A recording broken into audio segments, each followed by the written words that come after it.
Alrighty, guys. Happy Tuesday to everybody. Good time to be back out here after 2 days off.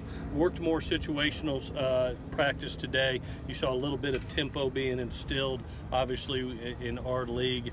Several tempo teams, so we really made that a point of emphasis, really for our defense in a segmented kind of situation. And then we worked up our backed up situations where, you know, it was extremely valuable to us when I go back and watch tape from last year situationally, how important our backed up defense was last year. I think about that Notre Dame game and it being 10-6 and getting that ball spotted on the -7 for Notre Dame's offense and getting a 3 and out and punting it to Adoree Jackson, and then all of a sudden you look up and it's 17-6 after that punt return. So those situations are critical for us to be able to work. I thought the kids did a nice job today with it. As far as injury report, got a little bit of bad news on Vianney. His elbow did require surgery. Thank you to Keck Medical, and Dr. Taponi did a wonderful job. Had a little bit of a tear of a bicep, not partially torn, not all the way, that needed to be corrected. He should be ready for training camp in the early part of training camp. Should be ready for game 1, but is going to have to require some rehab. That's the only major news coming out of Saturday. So with that, I'll answer any questions that you have. When was the surgery for Vianney? It was today. They did it today. How does that affect things on the line? I mean, already because Nico's been limited and so is out. Yeah, you're looking at 3 guys that have started a lot of ball right now. You get late in spring, and you have those nicks and bruises that come on. But you know, you think about those are 3 key members of our line for next year with Nico, with Toa, and Vianney, and with having those guys out, I look forward to getting them back for hopefully 29 practices during summer camp. And you know, the summer workout, the PRPs will be invaluable for those guys to be able to get work. So it hurts us a little bit offensively when you have that kind of experience out, but it's a great opportunity for some young guys to get out there and get extra reps. I'm looking at Andrew Voorhees or Roy Hemsley getting those type of reps with the ones. You know, those are valuable to see where they are. How do you assess, given that a lot of people are out, how do you assess the line? It looked like in the goal line section, the defensive line was getting a lot of pressure in there. Yeah, it's a lot of young guys. Yeah, backed up coming out. Yeah, definitely. You try not to pull your hair out, but and you expect your defense to perform the way they are, and you expect to have some growing pains with some young guys, but they're meaningful reps that are going to hopefully carry over to when their opportunity comes. Like I tell our guys, we really, you know, don't overcoach the ones. Basically, the top guys. We have to build up our 2s and 3s right now, and that's what spring camp is for, is to be able to teach those young guys and get them to a situation where they're functionable come fall. It seems like a lot of people are playing on the line, different positions, maybe with the exception of Chuma, who's sticking it. But is that a philosophy thing, or is that a need thing? No, it's a little bit of need and a little bit for us to get a feel for, you know, who fits where. You know, you saw us with Andrew do tackle and guard to be able to train him on both of those. You see the same thing with Roy. We do some of that because you look up, and as we've seen over the past couple of years, those guys need to be able to be trained at 2 positions, because if you get a couple injuries, you're going to have to move one. So we will double train guys, whether it's a guy playing center guard, a guy playing tackle or guard, just to be able to be ready for the worst possible case scenario. You feel good about your place kicker today? I tell you what, I tell you what, I really enjoyed what he did on the kickoffs today. You know, we've been working a lot of field goals, but kind of put him in a pressure situation of really team kickoffs and those guys being able to see it.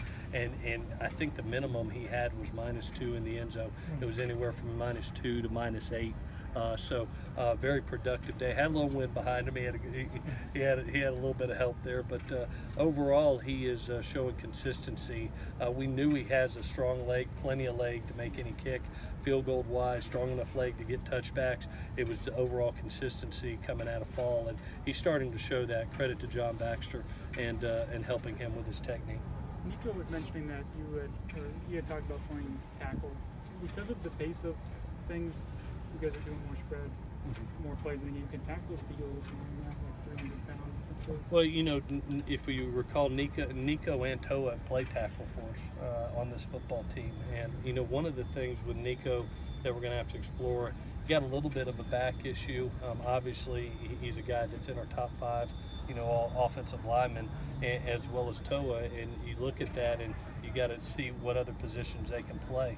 And sometimes by playing tackle, the load of the tackle position is not as much as center. You know, you look at you're playing center and you're blocking Stevie Tuikolavato every play. That's a pretty good load on the back compared to a tackle position. You know, so we're going to look at both and play around with it. The thing that I like and the way we've recruited, we recruit athletes that can play multiple positions. And I think about the guys that we recruited, a Max Turek, who really didn't come in here as a center and got started at tackle, then went to guard, then went to center, and that was his final home. The same thing with Nico and Toa. You know, by multi-training guys, I think you can create yourself as a better asset, not only for this league but the next league. Matt Fink has kind of a different throwing motion. Mm-hmm. Have you tried to change that at all, or are you going to just let him? No, you know, I think one of the things that he does, I think we all have our own unique throwing motion. We usually tinker more with the lower mechanics, Scott. The upper body mechanics, when you get to this, it better be very minute. It's hard to really retrain a guy that's, you know, 19 years old and has been throwing basically his whole life. You can train some lower body. The upper body's a little bit different. Maybe change a grip a little bit. When Matt has a tendency to throw, his wrist bends a little bit and the ball rolls off some. I know Tyson has been working pretty hard to be able to get something like that, something very minute, but we focus more on lower body mechanics. And to be honest with you, when you look at the guys in this realm, we're not playing 7-on-7. You look at the best quarterbacks, they have different arm angles, because when you're under pressure, those guys that are the perfect mechanics, usually there's somebody in your way. You better be able to throw it here, or here over the top, depending on pressure and depending on who's in your face. You said you run tempo today for the benefit of the defense. Yes. Did you watch as you run tempo saying, you know, that may be something in terms of the offense? Yeah, it's always been a part of us being no huddle, and we do use tempo in the pro style, and it's something that as I go back and I've been consistently watching last year's tape to gain valuable knowledge and lessons from games. And one of the things that I go back and see is how productive we were in 2-minute situations, and I think a lot of it's because of our no huddle being able to use tempo and just being part of our procedure. There were some valuable experiences that I go back and look at. I think about the 2-minute drive in the Rose Bowl. I think about the 2-minute drive right before halftime at Washington from the -18 with 2:26 on the clock and 2 timeouts, and really driving that ball down and not using a timeout and only leaving about 20 seconds on the clock for Washington. So those are valuable situations. I think a lot of that production comes from how we run our offense in the no huddle. Does that also give you a chance to play for 290-pound offensive linemen? I mean, does that? Yeah, definitely. Yeah, definitely. I think that one of the things that happens when you're playing 11 personnel like we're doing and being a no huddle is the athleticism does come out. You can wear some guys down. I look at us and I felt we were an extremely strong team in the second halves last year, and especially the second half of the season. I thought we were in great condition going through that second half. I felt like we were healthy. I felt like we were conditioned, and obviously we played strong in November. T said that it was Michael Pittman's best day of practice today. Can you kind of assess the progress he's made since last week? Yeah, I was really proud. And one of the things I said, you know, when you get in that backed up area, that's kind of where you got to be a grown man. There's going to be some catch bang situations that happen, especially on third down. You saw Deontay make a great play on 3rd and 8 on a slant. Catch bang situation makes a first down, and then Pitt gets an opportunity on a high ball catch at 6'3" and some change over a smaller DB, and goes up and high ball and makes a great play that leads to a first down, keeps a drive going. That was on a 3rd and 7, I think.